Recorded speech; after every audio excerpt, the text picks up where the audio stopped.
परिदृश्य बदलने लगा। जहाँ कभी अरेविल का नाम भ्रम और असमंजस का प्रतीक था, अब वहाँ संतुलित जीवन और बुद्धिमत्ता का उदाहरण बन गया था। इस परिवर्तन के मूल में था नालक का निर्णय उस पर अडिग रहना और उसमें दूसरों को भी सहभागी बनाना। नालक ने ज्ञान केंद्र में अब सिर्फ बच्चे ही नहीं, बड़े भी आने लगे थे। किसान, गृहिणियाँ, बूढ़े। वहाँ जीवन, व्यवहारिक ज्ञान और आत्म अन्वेषण सिखाया जाता।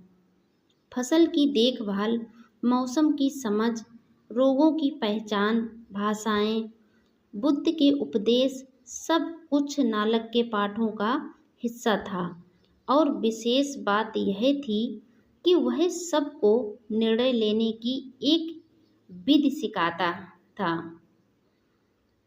स्तर को समझो, यह पहला नियम था। दूसरा नियम, मन को शांत करो। तीसरा नियम, भीतर के भय और लालच को पहचानो। चौथा नियम, मौन में रहकर उत्तर आने दो। पांचवा नियम, फिर जो रास्ता दिखे उस पर डटे रहो। अब अरेविल गांव में निर्णय जल्दी लिए जाते, लेकिन जल्दबाजी में नहीं।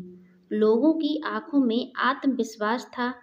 युवा दूसरे गांवों में जाकर इस ज्ञान केंद्र की मिसाल देते।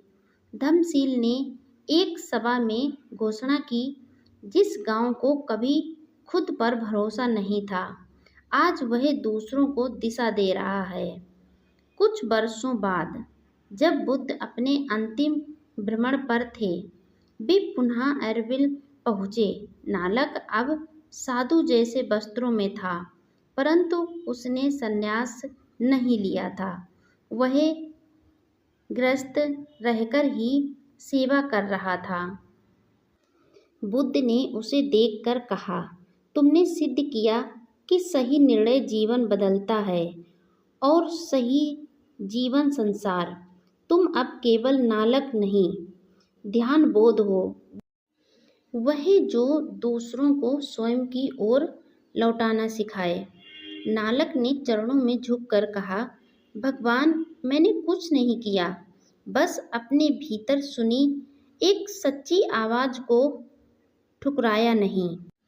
इस कथा का सार यही है कि निर्णय लेने के लिए जरूरी है